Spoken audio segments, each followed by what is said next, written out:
And I said, do you see what's going on here? And he said, no. And I said, well, you're doing this really passively. That's number one. You're being very passive. You're being reactive as opposed to being active. And on top of that, you're really sticking inside your comfort zone. And those two things are tied together. And I said, when do you want this person in place? He said, yesterday. And I said, at the rate you're going, this is going to take years if you ever get there. Welcome to the New Talent Playbook Podcast, your go-to resource for building exceptional teams and thriving businesses. Each episode delivers actionable insights on harnessing offshore talent, integrating innovative technology, cultivating a vibrant company culture, and attracting and retaining top performers. Subscribe now to never miss an episode. For more resources, visit thenewtalentplaybookpodcast.com, where you can download this episode's free workbook designed to help you apply today's insight to your business. And now, here's your host, Rob Levin. This is going to be a solo episode, and the topic is around stop hoping and start hiring. Of course, hope is a great thing, but hope is not a strategy. As I think almost everybody here knows, I speak with business owners all the time. And, what do we talk about? Often it's their challenges and opportunities, and including mine, by the way. And keep in mind, by the way, challenges and opportunities sometimes are the same thing, just wearing different clothes, if you will. And when it comes to those challenges and opportunities, more often than not, I would say 3 out of 4 times, it really comes down to a people issue. Most things come down to a people issue. Maybe 25% of the time, it's something not related to people, like tariffs, for example. Usually it's a people issue. And when it's a people issue, a lot of times what the other owner starts doing is start to figure out how they deal with the underlying issue instead of who is the right person, whether that's an employee, a new employee, a consultant, some other resource. The who is needed to solve that problem. So I want to start out with a story. The time I'm recording this, earlier this week, I was out at Chicago at Strategic Coach, as I go every quarter. And I was sitting down with another Strategic Coach client, somebody that I've gotten to know over the past few years in the financial planning business. And he was telling me how he needs somebody now to take on a number of accounts. He has a whole bunch of accounts, and he's dealing with almost all of them himself. And it's way too much, keeping him from enjoying his life, growing his business, etc. And he said he needs, I said, well, it sounds like you need somebody to take on some of those clients.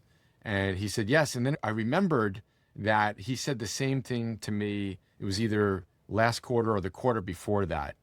So I said, well, what are you doing about it? And he said, well, I tried one of my kids and it didn't work.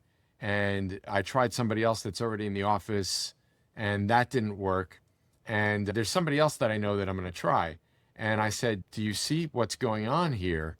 And he said, no. And I said, well, you're doing this really passively. That's number one. You're being very passive. You're being reactive as opposed to being active. And on top of that, you're really sticking inside your comfort zone. And those two things are tied together. And I said, when do you want this person in place? He said, yesterday. And I said, at the rate you're going, this is going to take years if you ever get there.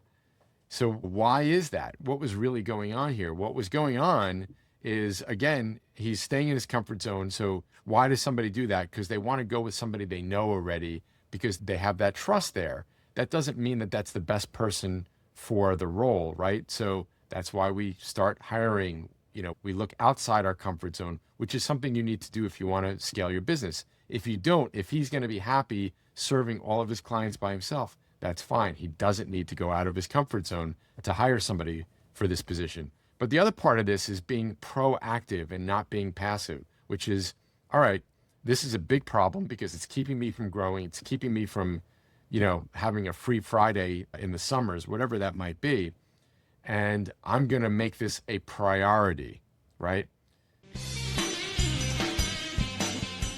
The reviews are in, and leaders are calling Rob Levin's new book a game changer. The New Talent Playbook, the ultimate guide to building your dream team, is now available. And it's your roadmap to winning the war for talent and scaling with total confidence. Don't just take our word for it. Order your copy today and see why it's a must-read for every SMB leader. Find it on Amazon.com or learn more at thenewtalentplaybook.com. So there's a few things that we have to keep in mind about business owners. And I'm talking about smart business owners. They already have a successful business and they're a little comfortable, right? So there's three, let's call it failure modes that I see. Number one, this goes for most small businesses. They're not good at hiring. They're not good with job descriptions. They're not selling their company. The job descriptions aren't tight and focused instead of a laundry list of 15 requirements looking for that unicorn. They don't have a really compelling candidate experience, which is really important these days. Candidates are looking at you, at your company, and they're choosing you. They're the buyer just as much as they're the seller in this situation. Are you selling the company? Is your Glassdoor score compelling? Is the about page on your website compelling? These are things that business owners need to get better at. Everything from the whole hiring velocity to job descriptions, interviewing, candidate experience, etc. Also, are they sticking with people they know, like, their relatives, their friends, somebody already on the staff? And what happens there is they're comfortable with these people. This is not a matter of laziness, but they're hesitant to hire that stranger. But that stranger is probably the right who for the job because they have the right capabilities and the right experience, the right mindset, etc. So it's a problem when business owners stay inside their circles. And then again, waiting for the right person to appear, that's like hoping, and that is not a strategy. As opposed to, this is a major priority, we have a deadline, and maybe even a budget for a recruiter if that will help make the process that much quicker. And I want everybody to think about this. What's the job of the CEO? And I think it really comes down to four things. Number one, setting the strategy and cascading that strategy so that everybody understands what it is and everybody's aligned.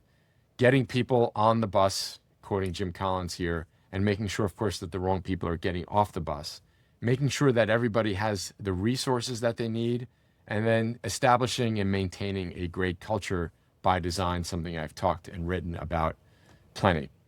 So, of course, many business owners are still working in the fulfillment of their business, right? So the case of somebody who's got a financial planning firm, somebody who's actually still doing the financial planning and seeing the clients, which is fine.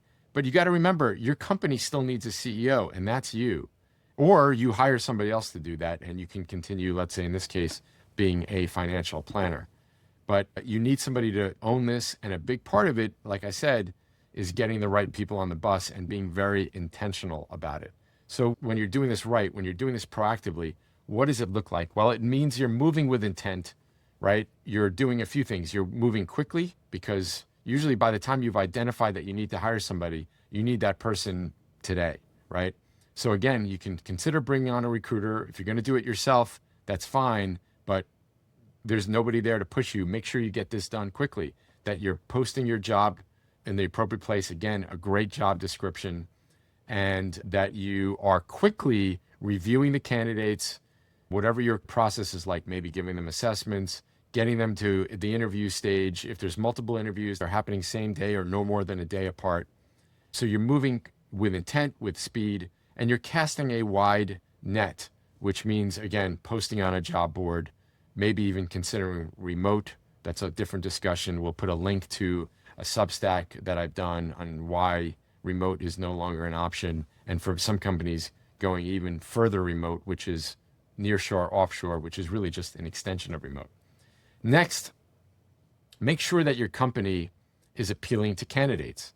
The days of, hey, this person's going to be lucky to have a job, those days are way, way over, right? So again, looking at your employer reputation on Glassdoor, is that where it needs to be? If not, ask your current team to post their experience on Glassdoor. Hopefully move your score and your reviews up.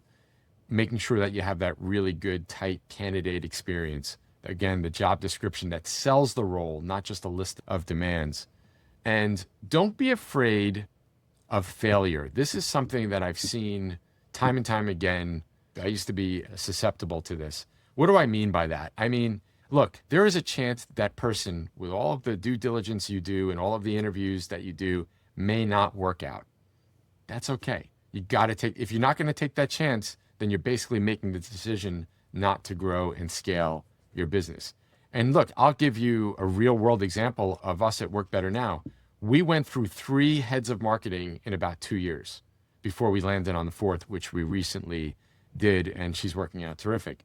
But this was, going through 3 heads of marketing in 2 years. It's a little embarrassing. It's painful, but we didn't stop. We never said, you know what, we're just not going to do this. We got back on the horse and we did it again. And by the way, the marketing seat is not the only time this has happened to us, right?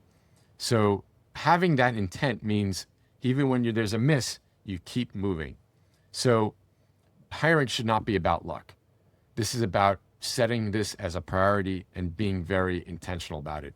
As the business owner, this is your job. If you want to give it to somebody else, that's fine. Make sure that the right person, they have the right tools, and they have the right intent behind this. But you do those things that we talked about, the right job description, making sure that your employer reputation is lined up, and a great candidate experience, and you'll be on your way. But this is a big mind shift move for many, and just don't wait. Take the leap. This is part of what you need to do. Get the right people on the bus. And I do wish you luck in your hiring endeavors. See you soon on the next episode. Thanks for listening. The New Talent Playbook podcast is brought to you by Work Better Now. Don't forget to review, subscribe, and download the workbook for this episode at the link below. If you'd like to connect with us, you can find us on LinkedIn at the New Talent Playbook Podcast or visit thenewtalentplaybookpodcast.com.